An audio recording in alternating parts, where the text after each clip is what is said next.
Well, welcome everyone to tonight's webinar. I'm seeing New York, New Jersey, Missouri, Hong Kong, Philippines, South Carolina, Texas, Tennessee.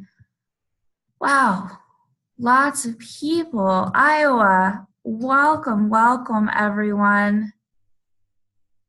It's so excited to see such a diversity of people for tonight's webinar. My name is Lindsay Glassner. I'm the Outreach Coordinator with the K-12 team here at the Cornell Lab of Ornithology. I'm joined by our Education Specialist, Kelly Schaefer. She'll be monitoring the chat window, so feel free to be active in it. Keep her awake this late evening for us here, though I should say morning for you all in Philippines and Hong Kong. We're really excited to talk about engineering aspects and design challenges for this month's webinar. For those of you who didn't join us last month was solely focused on STEM outdoor activities.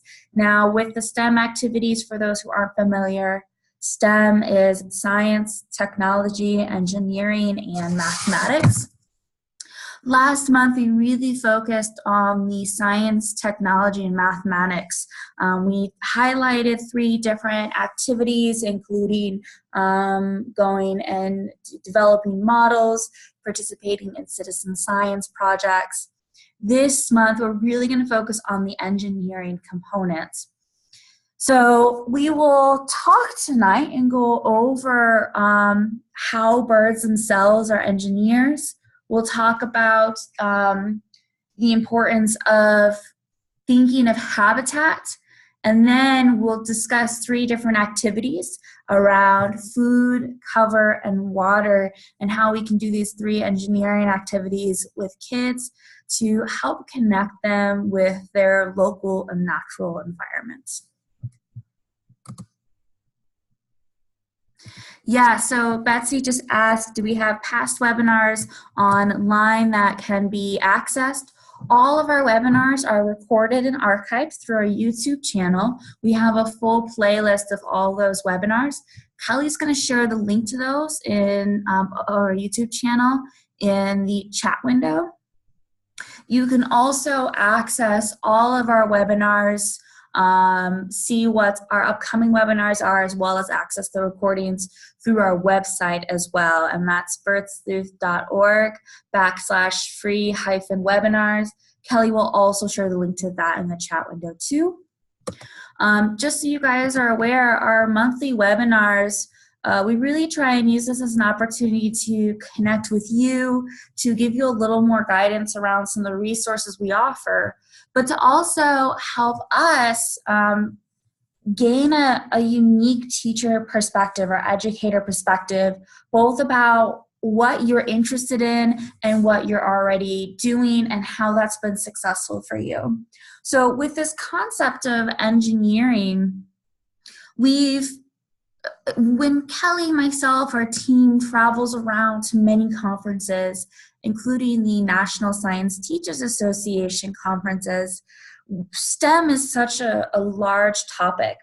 And we look at STEM, and oftentimes what we're seeing are the robotics or the coding. And we really see a lack of the life sciences, the natural sciences, environmental sciences missing from STEM as a concept in general. And we really recognize that STEM can be a really valuable tool. So with tonight's webinar, like I said, we're going to introduce 3 activities around that incorporate engineering, but I really encourage you to also, in the chat window, chime in. Let us know what other activities you have done or how you might be able to adapt it. We hope to create a more formal resource this summer around engineering. These 3 activities we'll talk about tonight are written in a blog post on our website that Kelly can share. But like I said, we're hoping to develop something more formal and would love feedback and insight from all of you who are attending tonight.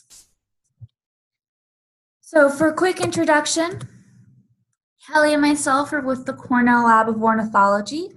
We're based in Ithaca, New York, and we're a membership-driven institution. And our mission is to interpret and conserve the Earth's biological diversity through research, education, and citizen science focused on birds. Though it looks nice and lovely and beautiful in this image, it's actually snowing and wet and dreary outside right now, and dark. But if you ever have the opportunity to come to Ithaca, New York, we highly recommend it. It is, in the summertime especially, a beautiful place. Now, specifically at the Lab of Ornithology, Kelly and myself work with the K through 12 education team, Birdsleuth, and we develop innovative resources that build science skills while inspiring young people to connect to local habitats, explore biodiversity, and engage in citizen science projects. So as we talked about that development of resources, we are working to really create these engineering concepts. So do share any thoughts or insights you have during tonight's webinar. So let's start off with thinking about engineering and birds as engineers. We like having our webinars interactive. It keeps us lively.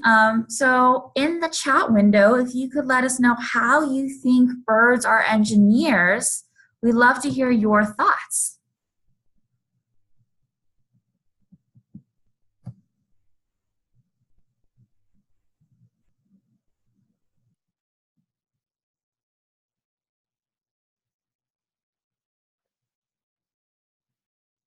Okay, and I just want to remind people, if you can put in the chat window, make sure you send messages to all attendees as well. That way people can see our responses.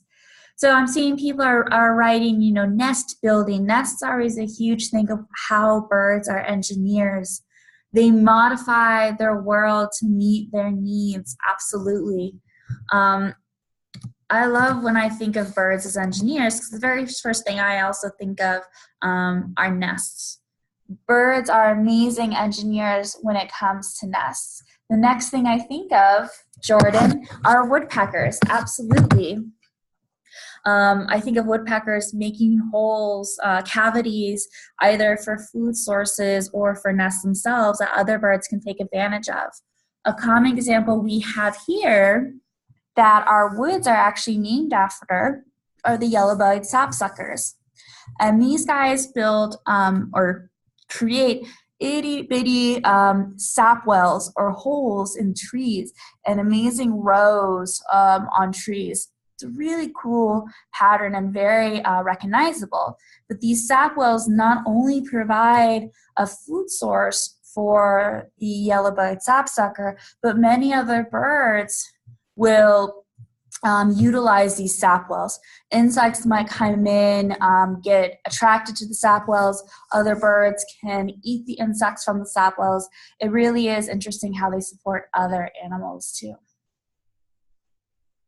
Ravens storing acorns. Yeah, there's a lot of different varieties of nests out there, ways that birds can be engineers, remodeling old nests. Cool. So we wanted to just share with you a few videos. When we first started researching birds as engineers, like I said, my first thought was nests and then woodpeckers.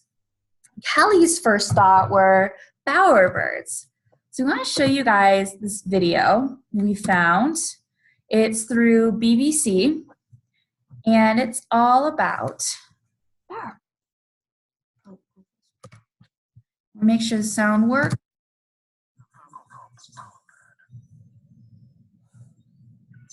Hang on real quick. Let me just stop share. I'm going to reshare and make sure that it's getting the computer sound. He might lack the plumage, but he's got an extraordinary repertoire of song. And he's a wonderful mimic. Those are pigeon wing beats. That's a modest tiger parrot. And that, a sulphur-crested cockatoo.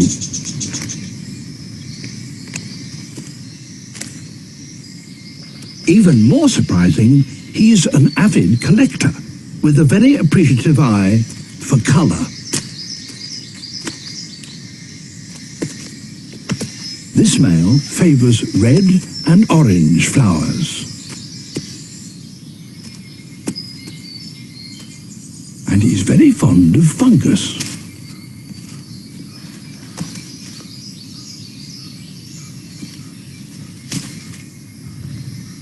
Not everything he collects stays where it should.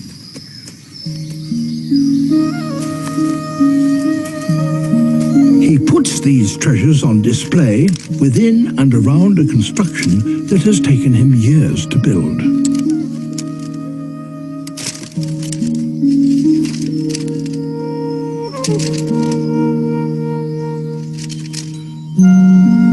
A giant bower woven around a central sapling, carpeted with moss.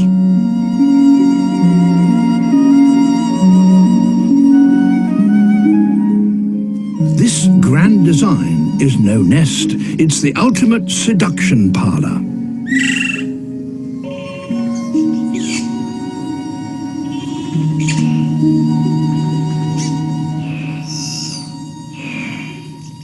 But he's not alone on this hillside. He's got 6 rivals within earshot. This one prefers darker colors, decorating his bower with deer dung.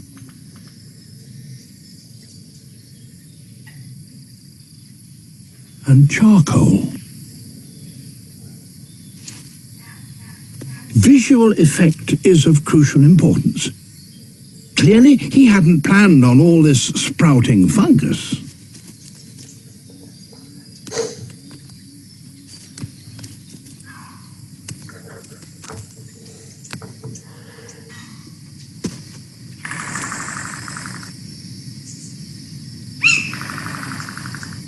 He and his nearest rival live a stone's throw apart. Competition is intense. It's the dung ball bower that is the first to catch the female's attention. He withdraws while she inspects his workmanship.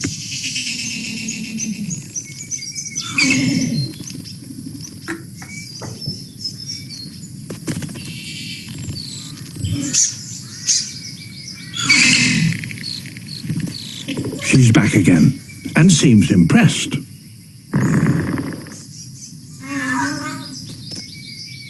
But on closer inspection, she's less convinced.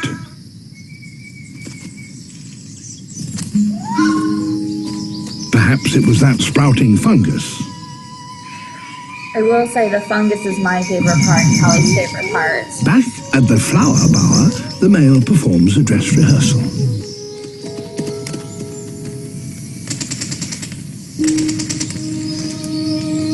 He senses she's watching. This is the moment he's been working towards.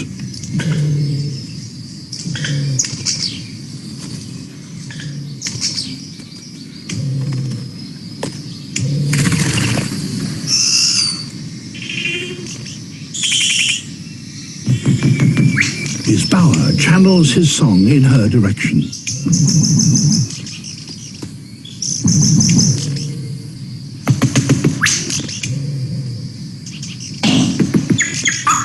A final check.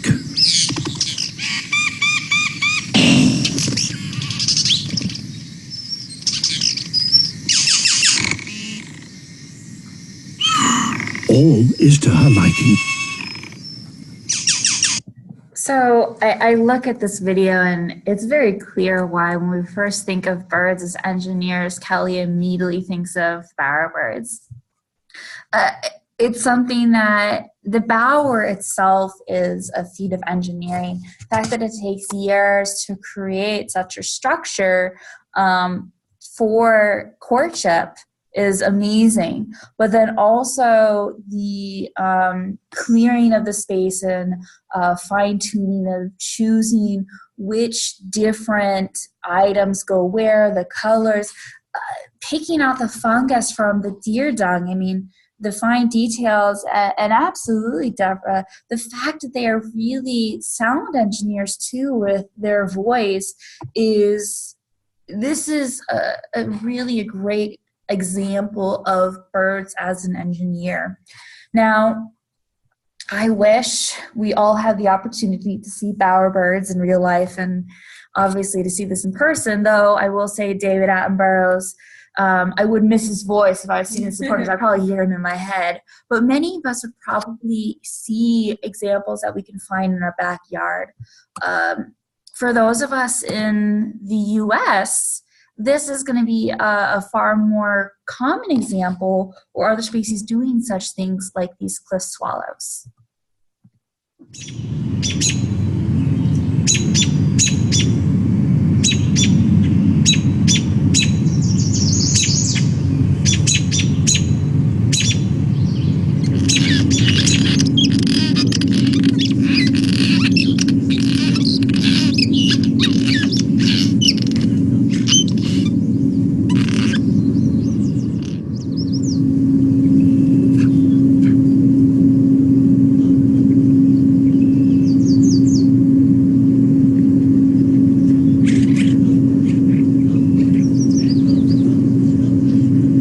Watching this example, whether it's cliff swallows or other birds who make similar strategies, such as creating mud pellets for their nests, the fact this finished nest contains 1,000 different mud pellets that these swallows are collecting is phenomenal and time-consuming. And wow is right, Celia. I mean, it really is amazing. And I love the concept of relating this to bricklaying. And there are other birds that you might find that will use mud, not quite to the same extent as cliff swallows, such as bricklaying, but may actually will create tunnels in mud, clay, cliff areas, such as what we were talking about. Kingfishers. Kingfishers burrow, yeah. Kingfishers are burrowers, toadies. Yeah, a lot of different species may use mud as an example.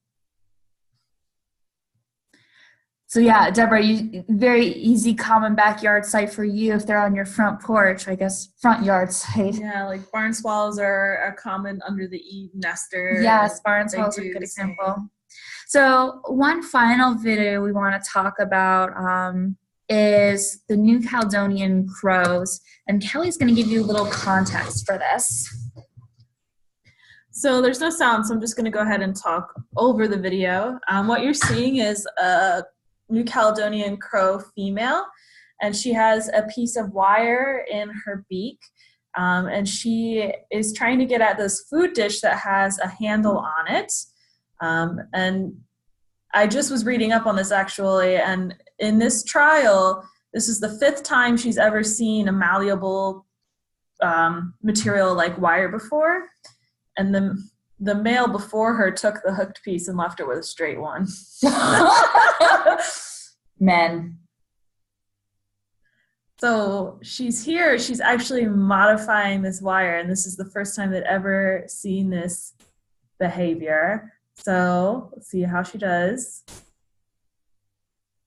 Boom, she made a hook, which is really, really incredibly impressive. Now, the New Caledonian crows in the wild, they will often use sticks to get at grubs in rotting logs. So they definitely use tools in the wild, but seeing one actually come up with the concept of very deliberately bending the wire is very cool.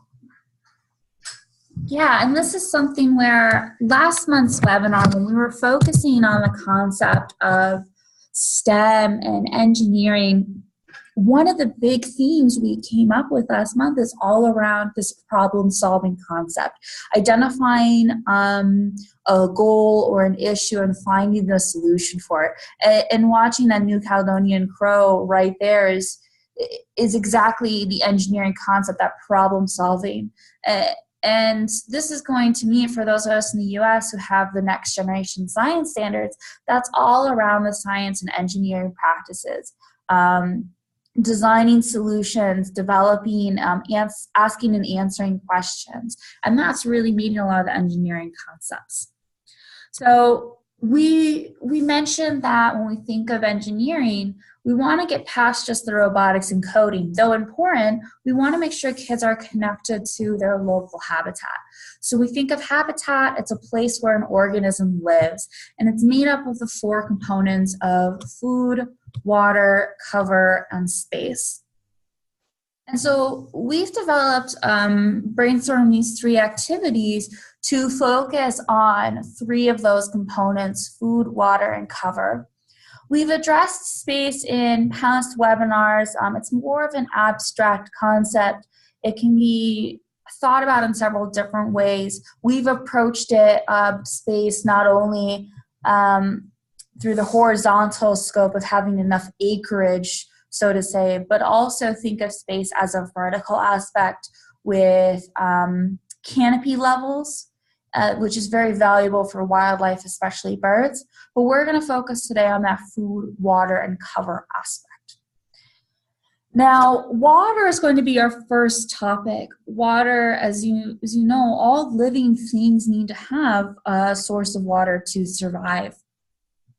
Now, when thinking about one's habitat, we want to make sure that we have many of these components, including the water aspect. So creating a habitat map or a model is a great component. We addressed some of this within last month's webinar, especially bringing in the citizen science project Habitat Network, where you can identify the different types of habitats and different objects there. But we really want to focus on how to represent these 4 components. So water's going to be our first one, and we're going to give you guys a design challenge. Imagine we were all in a nice makerspace, so to say, area. We've provided you the materials listed on the slide: a soda bottle, coarse sand, fine sand, rocks, charcoal, coffee filters, rubber bands. We could choose other sample or supplies if we wanted to, but we're just going to start with this list. I want to give you guys several minutes, especially for those of you in the Philippines. I know you guys are quite a large group. You're 30 plus teachers. We'll give you guys a couple minutes to think through how you can develop a water filtration system using just these materials. So this is a design challenge. You are provided with these materials. We're going to give you guys a couple minutes. You can talk some of it to yourself if you want to in the chat window. You can talk if you have anybody nearby, or just think it through of how you would develop a water filtration system using these materials. Once you've thought of something, type it up, put it in the chat window. Feel free to give each other comments or feedbacks. We'll give you guys a couple minutes to discuss, and we'll be muted in the time being.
Okay, now as you start thinking this through, I'm going to encourage you to type in your responses in the chat window.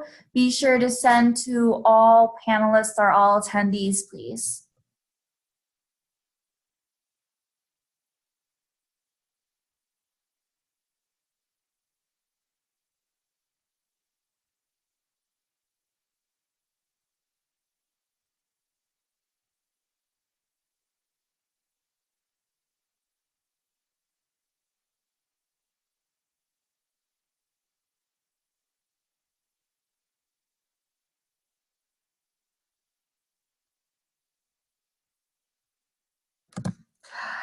Jessica, that's a great question. Will you be able to get scissors? Yes, in this hypothetical situation, we can give you scissors.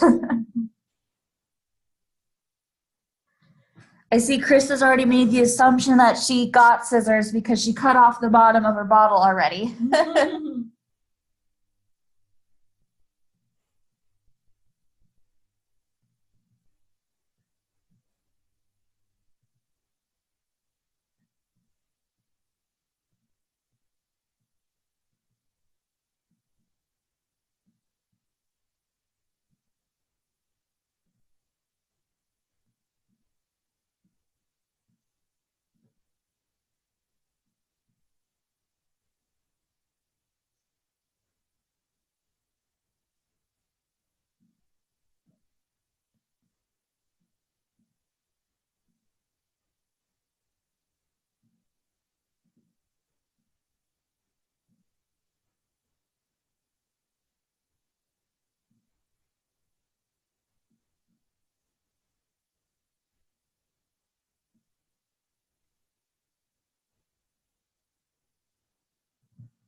Okay, I see people are starting to type in their responses.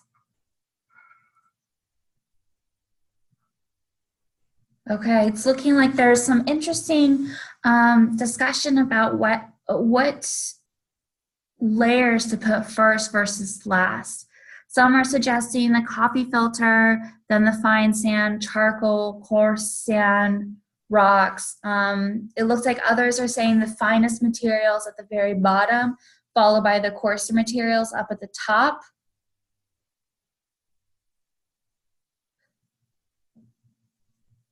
Yeah, this is, and this is also a discussion too.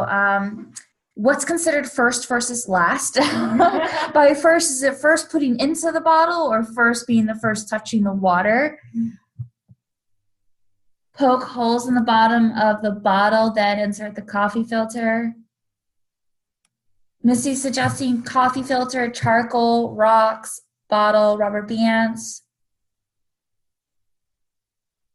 Interesting. So I'm curious, of all the people who are writing this, how many of you have done this activity before? You can just say yes or no in the chat window.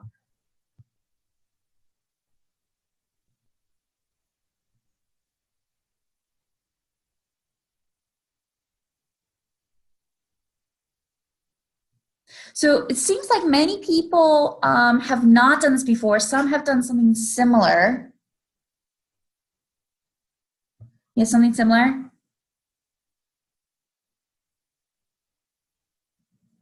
Yeah, so when we do something like this, Kelly and I found many different searches around water filtration and relating this, like you were just saying, Deborah, thinking about how the layers are arranged in nature. There are several different ways to go about it. We've seen that just in the discussion with many people designing the filtration differently as well as layering the filters differently. What we like to do and design this is how we structure this for you all. We solely give you the materials at hand, and then you brainstorm and think through how best to create this. Now, in an ideal situation, we would have you create this and actually test the water.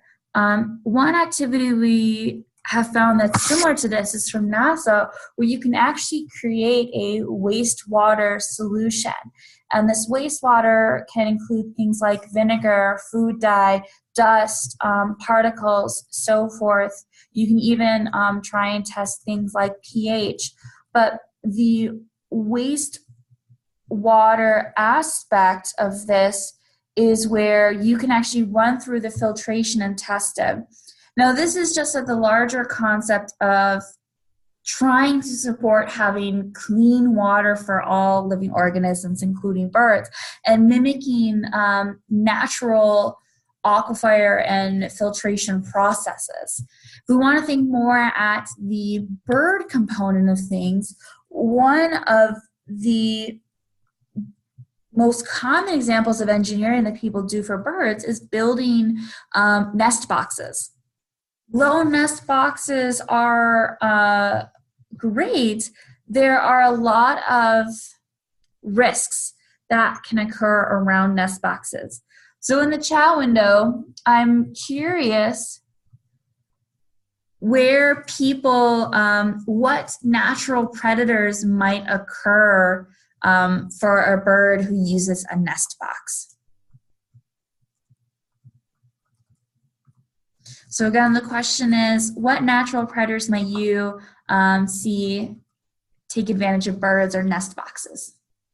So we're seeing snakes, raccoons, mites, mice, wasps, parasites, other birds, cats. Yeah, there's a diversity of predators out there. Bobcats, squirrels.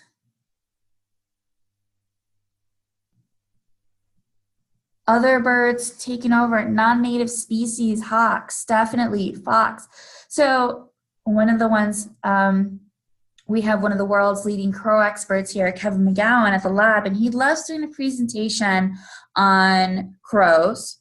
Crows being in the group corvids. Corvids are a group of birds that eat a lot of eggs.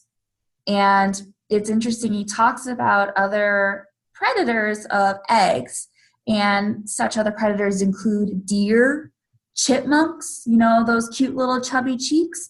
They could very well be filled with eggs. But yeah, there's a diversity of predators that can harm many nesting birds.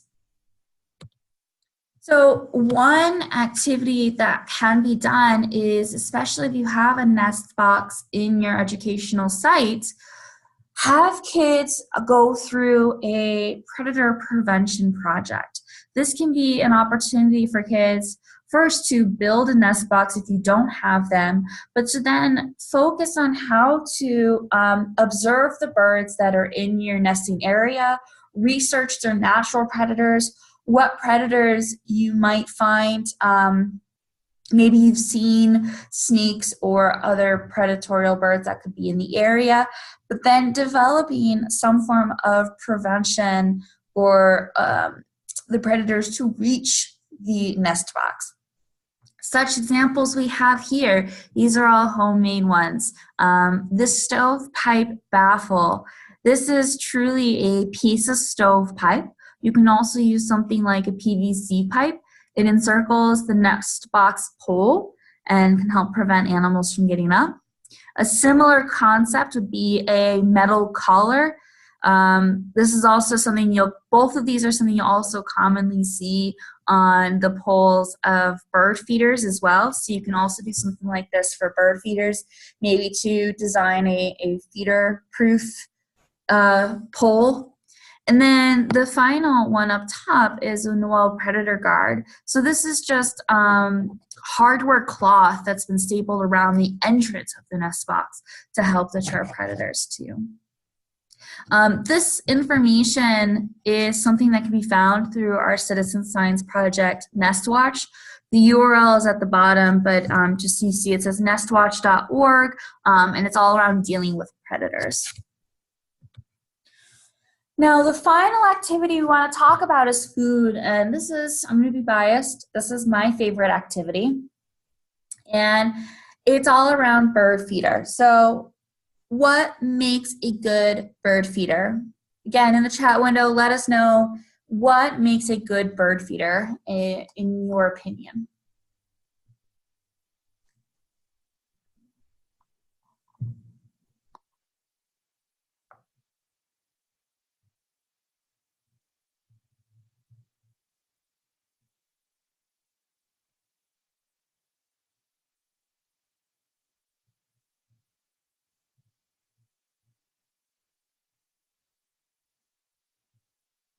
So we're talking about what makes a good bird feeder, other characteristics.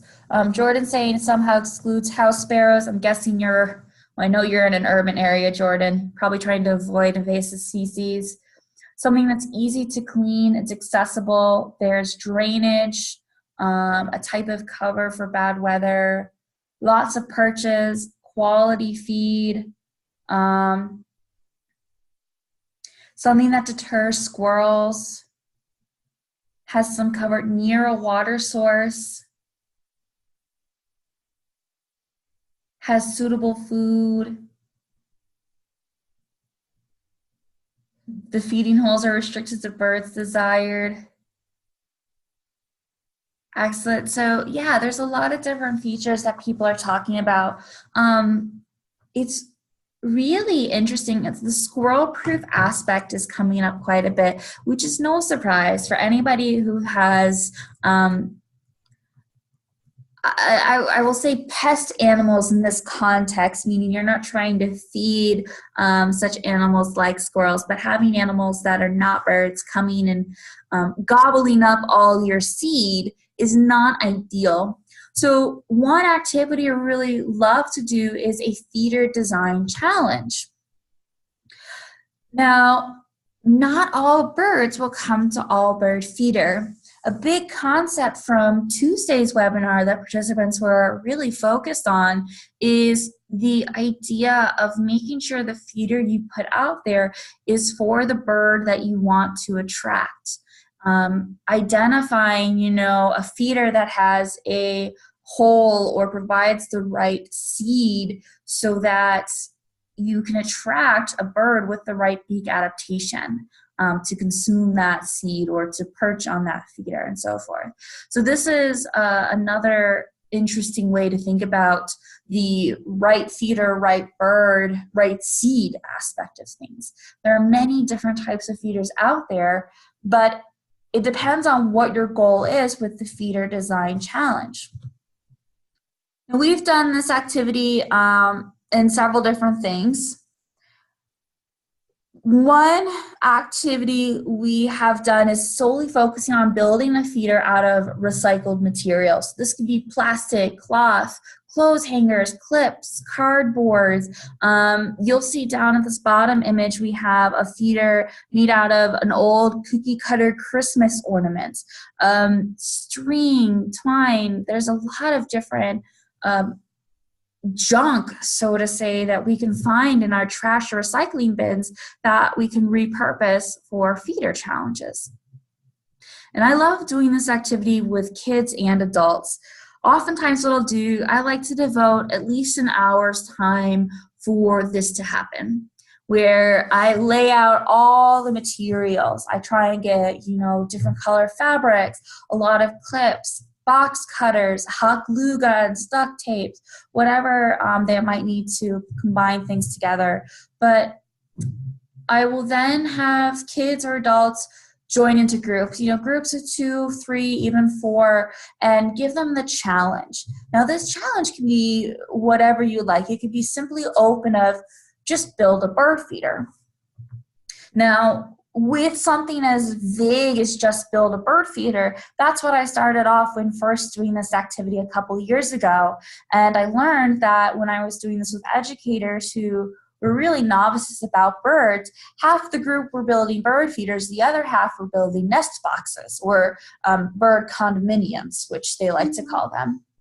So especially for a group that may not be bird savvy, so to say, just starting off with the concept of giving them background knowledge. What is a feeder? What makes a good characteristic of the feeder?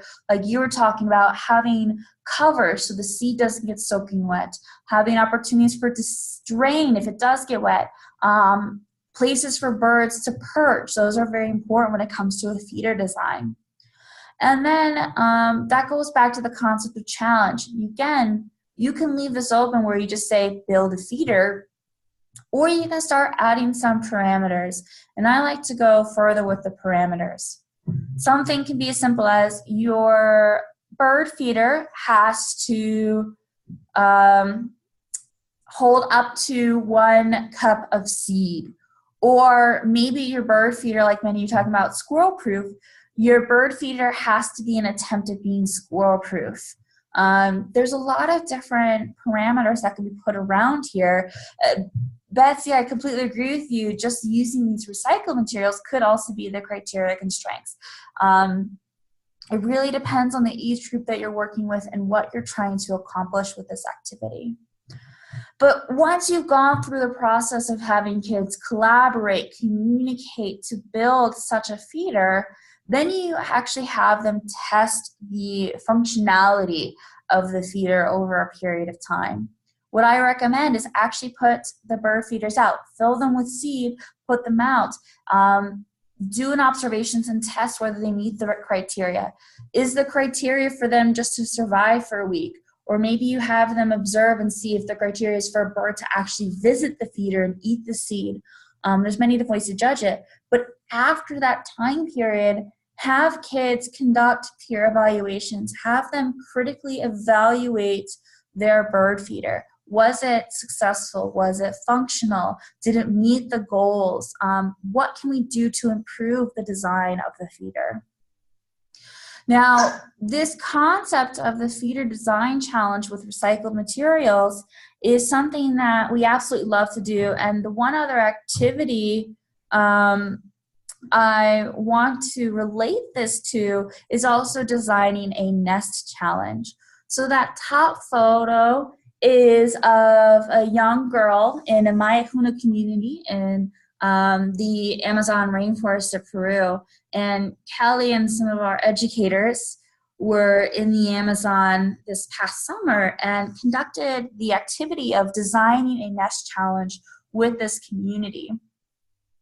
Now, we don't just, it's in the middle of the Amazon rainforest, and so it's not just something to bring a bunch of recycled materials to this remote community, but instead we encourage them to design a nest using natural materials near them. And this was really remarkable because it challenged them to think about the birds, that their local birds, what they see every day. And we found that many of the groups were actually building nests for a specific species that they were familiar with and using the natural materials that species would in fact use. This picture here, this is actually just a mud nest, and they got creative with it, and actually there's a little mud bird in there too. But it was really fascinating to see that some of the nests that they were building, they could actually identify which bird they would expect to be living in that nest. So that concept of designing a nest for a specific bird can also be done for designing a feeder for a specific bird. Maybe the kids are very passionate about woodpeckers, and so you give them the challenge of designing a bird feeder specifically for a woodpecker. Anywho, this is those are our three engineering design challenges, so to say. And what we'd love to do, as I've mentioned, this is we're just in the starting point of trying to develop a more formal resource available around engineering, and we'd love for you guys to share your thoughts or activities that you've done with kids on how you've incorporated engineering and STEM with the natural environment and birds specifically.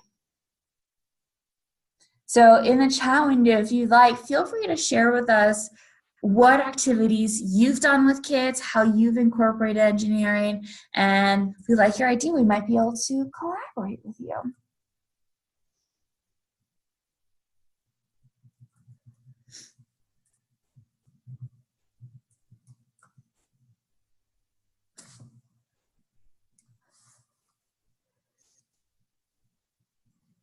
So Vanessa, you've done the build a bird nest model. Yeah, that's what this is here.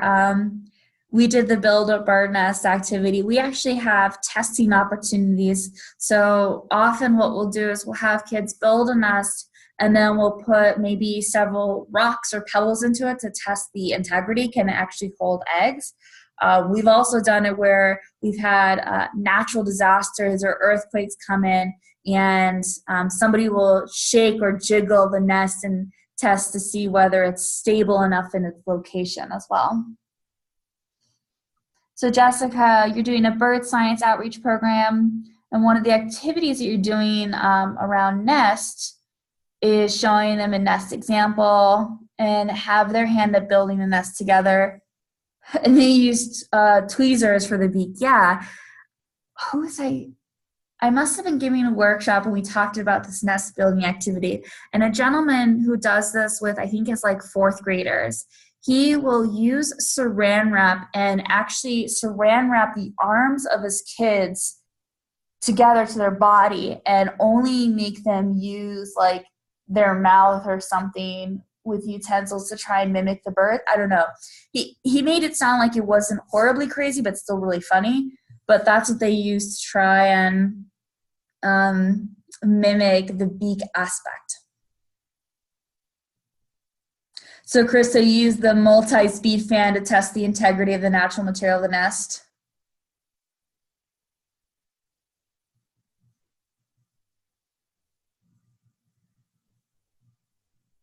Oh, interesting, Anita. You used clay pots to help build bird baths.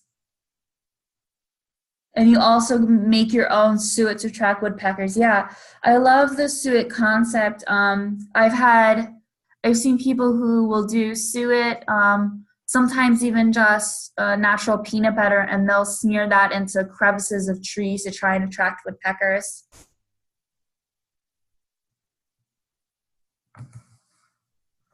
So something to do, we have our migration obstacle course, and you've modified that for kids to actually design solutions that humans can potentially implement so that kids avoid obstacles. So that's bringing in a lot of that problem solving.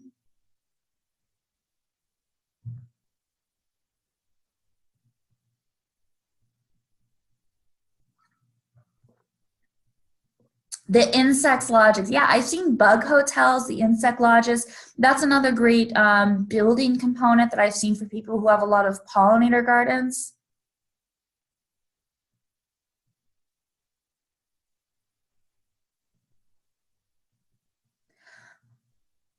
Jessica, yeah, it's really interesting talking about the nesting materials. When I've done this with building a nest, sometimes I'll have kids ask me, oh, can I use trash to also build a nest? And you know, some birds will actually use non-natural materials to also build a nest. I've also seen classes who will intentionally put out miscellaneous materials, non-hazardous, so they won't cause harm to the bird, but put out miscellaneous materials during the nesting season and track which materials are taken over time by birds and used in their nest making, nest building time period.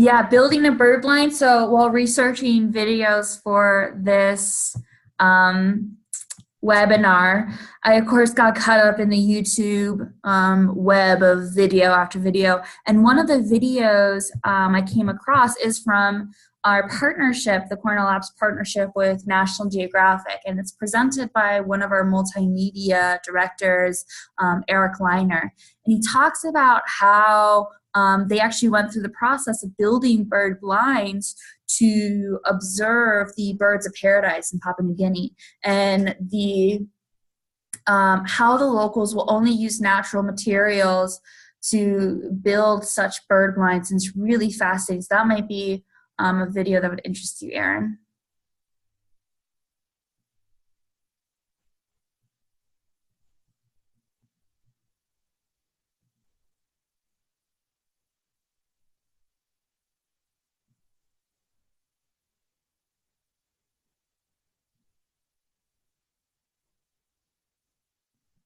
Cool. Yeah, somebody was, I don't remember who now, trying to find other examples. One activity we heard of Tuesday night was an engineering design activity where kids were given a mystery bird, right? Was it mystery bird or mystery food? They were given some kind of mystery thing and they had to design a beak. What was it, Callie? Do you remember from Tuesday? We liked the idea. I think it was a mystery food. So They're given a food and they had to do. Yeah, so kids were given a food and they had to design a beak that could be used for the food. We'll find the activity. It was a really interesting one.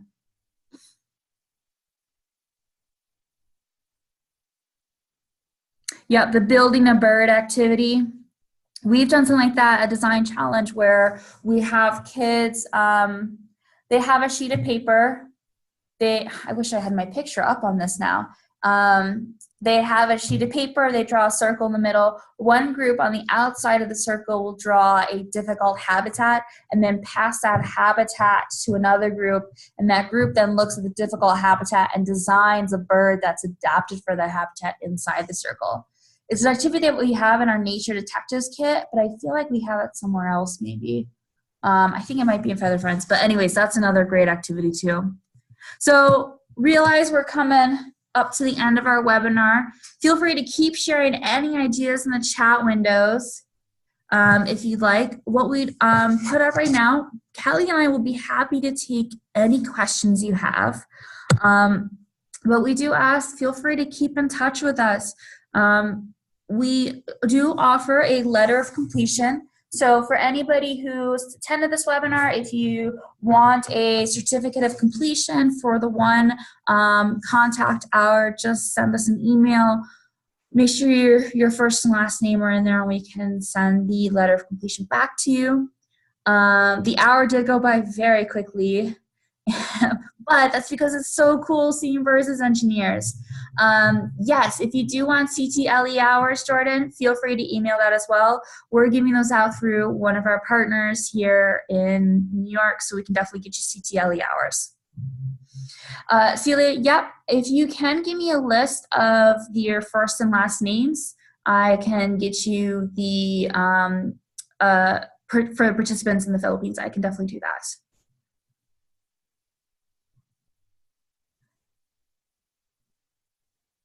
Yeah, hi Vanessa. No worries for being late. No problem at all. What I think you missed were watching some of our videos about birds as engineers. What Kelly's going to do right now, though, is share the one blog post, bird-engineer, I think. Share the one blog post that describes these 3 activities. Like I said, we're going to develop something more formal this summer. So if you have any other ideas about how to incorporate engineering in birds, send us an email. We'd love to hear your feedback.